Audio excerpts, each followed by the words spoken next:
Hello friends, welcome back to another vlog. Last vlog में हम गए थे घसियार श्रीनाथ जी टेम्पल। सो वहाँ से निकलकर अब हम लोग पहुँच गए हैं सिटी पैलेस ऑफ उदयपुर। वैसे यहाँ पर दो सिटी पैलेस है, एक सिटी पैलेस ऑफ जयपुर और सिटी पैलेस ऑफ उदयपुर, तो बिल्कुल भी कंफ्यूज ना होवे। हम लोग आए हैं उदयपुर। और ये जो आप सेंटर में देख रहे हैं वो है जल महल या लेक पैलेस भी इसे कहा जाता है। और अब हम जा रहे हैं पैलेस में। तो पैलेस है बहुत ही ज़्यादा बड़ा, करीब 1.5 किलोमीटर के करीब पूरा ही पैलेस फैला हुआ है। और आई थिंक उससे भी ज़्यादा है, 1.5 किलोमीटर तो मेरा खाली अंदाज़ है, जो मैंने सुना है वो ही बता रही हूँ। वैसे मैंने आपको पहले भी बताया है कि आप कहीं पर भी जाते हैं तो आपको सबसे पहले वहाँ का इतिहास जानना ज़रूरी है। और अब हम लोग पहुँचे हैं करीब 1:30 से 2 बजे के करीब। और वैसे अब तो थक गए थे क्योंकि मॉर्निंग से निकले हैं और काफ़ी जगह हम लोग ने डिस्क्राइब करी है। सो इसके लिए अब बहुत ही ज़्यादा थके हुए हैं। और ये है ना, बनाया हुआ है करीब 1559 में, यानी 1559 सेंचुरी में ये बनाया हुआ है महाराणा प्रताप जी ने। सो यहाँ पर आपको काफ़ी चीज़ें देखने मिलेंगी, बट अभी फ़िलहाल तो चल रहा है वॉकिंग शॉकिंग। तो यहाँ पर थोड़ा बहुत तो मेरा भी शूट बनता है, मैं भी आई हूँ, वरना मुझे तो सब भूल जाएंगे कि कौन था ये वीडियो बनाने वाला। ऐसा कुछ नहीं है, जस्ट वॉकिंग प्लेस था तो मैं चल रही थी। यहाँ है फतेह पोल, बट यहाँ से हम लोग को आने के लिए मिलता है, रिटर्न हमें यहाँ से भेजेंगे। हम लोग जा रहे थे सीधे, हमें लगा चलो गर्दी नहीं है, रश नहीं है तो सीधे चले जाते हैं, बट यहाँ पर थे, उन्होंने बोला यहाँ नहीं जाना है, यहाँ से टर्न लो। और एंटर करते ही आपको सबसे पहले एक बड़ा सा बोर्ड मिलेगा जहाँ पर काफ़ी कुछ लिखा हुआ है, जैसे क्या क्या है अंदर देखने के लिए। फतेह प्रकाश पैलेस, सूर्या दर्शन और बहुत कुछ।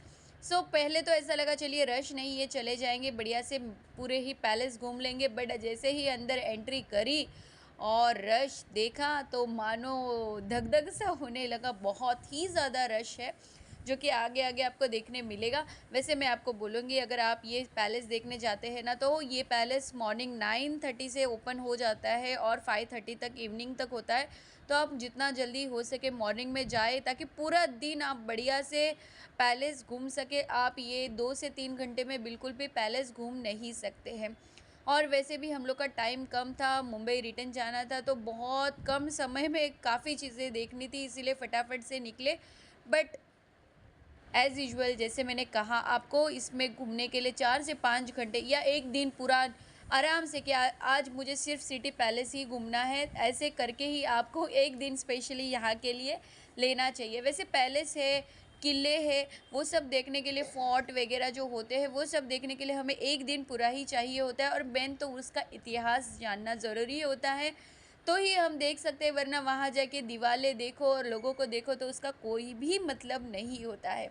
सो देखिए, यहाँ पर एंट्री करी है, यहाँ पर आपको गाड़ियाँ भी मिलती है। गाड़ियों से उम्र वाले लोगों के लिए, एजेड लोगों के लिए, और जिन्हें कोई तकलीफ़ है, तबीयत ठीक नहीं है, उनके लिए अवेलेबल है। हम जैसे तो घूम घूम कर ही देखना चाहिए ताकि यहाँ का आनंद ले सके।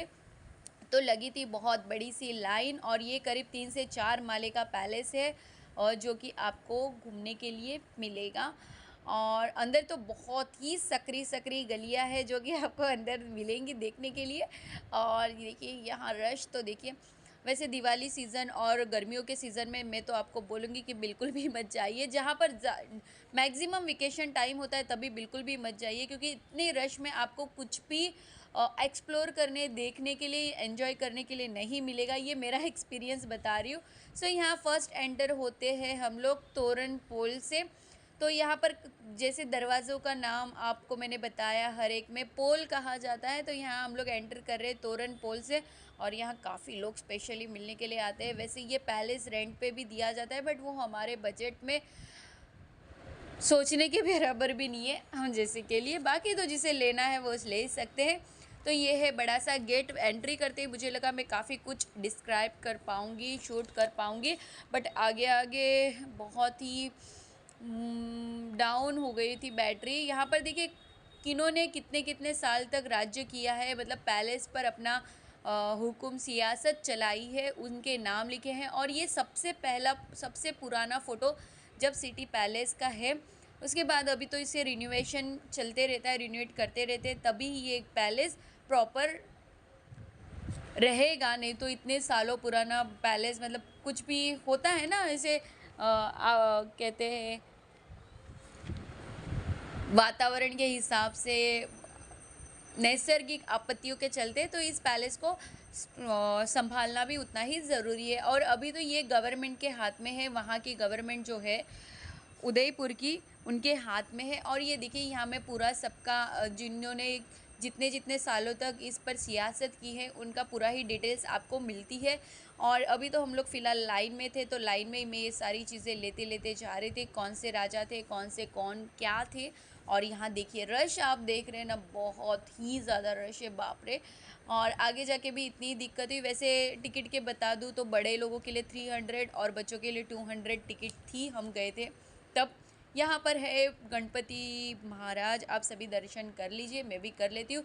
शुरुआत तो गणपति बप्पा मोरिया से ही होती है। एंट्री करते ही देखिए आपको यहाँ बहुत सी चीज़ें देखने मिलेंगी, जैसे यहाँ पर फ़ोटो और सारी डिटेल्स नीचे भी लिखी हुई है, इसीलिए मैंने आपको बताया कि आप जब भी आएंगे पूरा दिन लेकर आइए ताकि आप बढ़िया से यहाँ पर देख सकें। तो ये है महाराणा प्रताप कक्ष जो हम अब एंटर करेंगे देखने के लिए। वैसे इतनी रश थी ना, ऐसे लग रहा था बस लाइन में जाकर रिटर्न आ रहे, लाइन में जाकर रिटर्न आ रहे।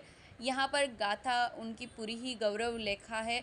ये है ओरिजिनल महाराणा प्रताप जी की तलवार। और यहाँ पर जो आप देख रहे हैं ना उनका वो क्या बोलते हैं, कोट जैकेट जो वो पहनते थे, वो है ये ओरिजिनल जो महाराणा प्रताप जी पहनते थे। ये है, देखिए हमारा नसीब कि हम इसे देख पा रहे हैं लाइव।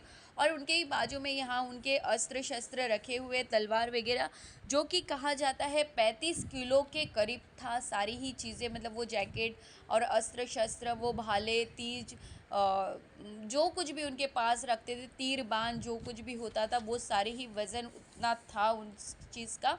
और यहाँ पर देखिए, यहाँ जो उनके हाथी महाराज थे ना, हाथी नहीं सॉरी, चेतक जी थे, उन्हें वो हाथी के मुकुट जैसा कुछ पहनाते थे ताकि सामने वाले हाथी जो होते थे, दुश्मन के हाथी, वो कंफ्यूज हो जाते थे। उसकी भी एक स्टोरी है बढ़िया सी, बट मैं बहुत नहीं जानती हूँ, सो मैं आपको कुछ भी नहीं बता सकती। यहाँ पर देखिए बहुत सी उनकी सारी ही फ़ोटोज़ और उन्होंने क्या क्या किया है वो सब लिखा है, फ़ोटोज़ के साथ डिटेल्स भी लिखी है। बट जैसे मैंने आपको बताया कि ये पूरा ही जो पैलेस है, हमने करीब 20 to 30% ही हम घूम पाए थे क्योंकि रश इतनी थी और टाइम बहुत कम था। और ये जो है ना आप देख रहे हैं, एक ही सिंगल पत्थर में से बनाया है, ये बाथ टब नहीं है। जब नए राजा का तिलक किया जाता था, लखू कुंड जिसे कहा जाता है, जब तिलक किया था जाता था राज तिलक, तो इसी में बैठाकर उनका राज तिलक किया जाता और इसमें 1 लाख चांदी के सिक्के डाले जाते थे। लखू यानी लाख, 1 लाख चांदी के सिक्के डाले जाते थे। और ये ऊपर की फ्लोर पे हम पहुँचे और यहाँ पर मैं देखिए इतनी रश थी ना कि मैं कुछ भी प्रॉपर नहीं ले पा रही थी, बस जहाँ जगह मिले थोड़ा सा मौका मिले शूट करूँ और निकलूँ, शूट करूँ और निकलूँ, ऐसी ही है। मैं पूरी मतलब मेरा इतना ऊपर रख रख के शूट कर रही थी ना, कुछ भी देखने जैसा मतलब देखने नहीं मिला। सीरियसली बोलो ना तो मुझे बहुत अपसेट सा फील हुआ कि इतनी अच्छी जगह पे अब फिर कब आना होगा, बट अच्छे से देखने नहीं मिला। It's okay. सो ये देखिए हम लोग पहुंच गए हैं 4th फ्लोर और इतनी ऊंचाई पर भी इतने बड़े बड़े पेड़ पौधे। तो आप सोच रहे रहेंगे कि ये लगाए तो आइडिया नहीं है लगाए हैं या नहीं, बट यहाँ पर ये जो पूरा ही पैलेस है ना, ये पहाड़ में बना हुआ है, जिसके चलते यहाँ पर ये पौधे इसके जो बिना मिट्टी के भी ये इतने ऊंचे ऊंचे हुए हैं। और यहाँ पर हर एक पैलेस का नाम लिखा हुआ है जो कि हम घूम रहे, मैंने बोला ना कि बहुत बढ़िया है, आप आए ना तो इतिहास जान के। और ये है ना जो ये सबसे इम्पॉर्टेंट जगह है, यहाँ पर बहुत सारे कबूतर रखे जाते थे जो कि पोस्टमैन का काम किया जाता था, पहला डाक कबूतर खाना, मतलब यहाँ पर बहुत सारे पहले कबूतर थे उनके राजाओं के टाइम पे। तो यहाँ पर वो डाक लिख के, पत्र लिख के एक राजा से दूसरे राजा तक पहुँचाए जाते थे। और तब के कबूतर भी कितने होशियार के प्रॉपर राजा को देते थे, यानी सोच कर ही एकदम बहुत ही ज़्यादा एक्साइटमेंट होती है। सो यहाँ से निकल कर बहुत आगे बढ़ते हैं तो काफ़ी स्पीड में लेकर जा रही हूँ आप सभी को।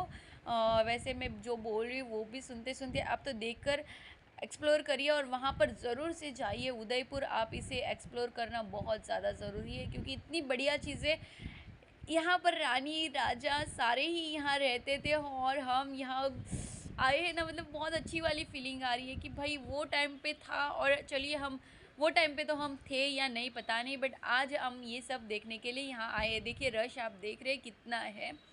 सो यहाँ पर बहुत सारे पैलेस और उन पैलेसों का मीनिंग, नाम, सारी ही चीज़ें यहाँ पर लिखी हुई है।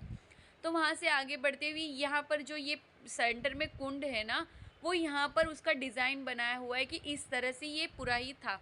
तो देखिए यहाँ पर भी मैं कोशिश कर रही हूँ आप सभी को शेयर करने की, बट ये मेरा कैमरा सेट नहीं हो पा रहा है। तो देखिए यहाँ से जल महल कितना बढ़िया दिखता है, बट यहाँ थोड़ा थोड़ा देखने मिलेगा। तो देखिए जिन्हें जिन्हें जगह मिल रही थी ना, बस फ़ोटो निकालने की कोशिश कर रहे थे, क्योंकि रश के चलते कोई कुछ भी शूट नहीं कर पा रहा था।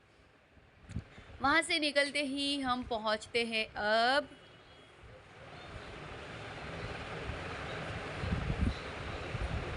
ये है कुछ लिखा है, मेरे को तो प्रॉपर दिख भी नहीं रहा है। वो टाइम पे बहुत याद करके पढ़ा था, बट अब भूलने को हो गया। तो ये भी एक प्लेस है, किस चीज़ की है मैं तो भूल गई हूँ, बट आप देख लीजिए। और वहाँ जाकर ज़रूर से आप भी मुझे कमेंट बॉक्स में कहिएगा कि आप गए होंगे तो ये प्लेस कौन सी है और यहाँ पर क्या है। वहाँ से निकल कर यहाँ पर एक और पॉट, वो कुंड था, वहाँ पर जो फाउंटेन लगा है वो तो अभी लगाया हुआ है। उसके बाद यहाँ ये हम आए हैं शीश महल, जो कि पूरा ही कांच से बना हुआ है। इसकी फ्लोरिंग भी कांच की है, टॉप भी कांच का है और पूरा ही कांच का है। उसके बाद ये है एक लाइब्रेरी, और जो कि मैंने याद है ये लाइब्रेरी बनी हुई थी। और उसके बाद देखिए ये सिटी पैलेस का टॉप फ्लोर है, जहाँ से पूरा ही उदयपुर दिखता है हमें। इसीलिए इसे सिटी पैलेस कहा जाता है, क्योंकि राजा जी यहाँ से ही पूरे पैलेस पर पूरे ही राज्य पर ध्यान रखते थे, जहाँ तक उनकी रियासत थी। अब तो काफ़ी घर बन गए हैं तो बहुत ज़्यादा रश दिख रहा होगा, बट उनके टाइम पे तो इतना नहीं होगा शायद से। बस ये एक मौका मिला था यहाँ से थोड़ा बहुत देखने के लिए, और वहाँ से निकल कर अब आगे जा रहे। और अब लगभग अब मेरा वीडियो अब यहाँ पूरा होगा, क्योंकि जैसे मैंने आपको बताया मैं पूरा एक्सप्लोर नहीं कर पाई थी। और थोड़ी ही ये उस ज़माने के बहुत बड़े बड़े बर्तन जो है वो रख रखे हैं यहाँ पर। कितने बड़े, मतलब मैं पूरी समा जाऊँगी, इतने बड़े बड़े ये बर्तन थे।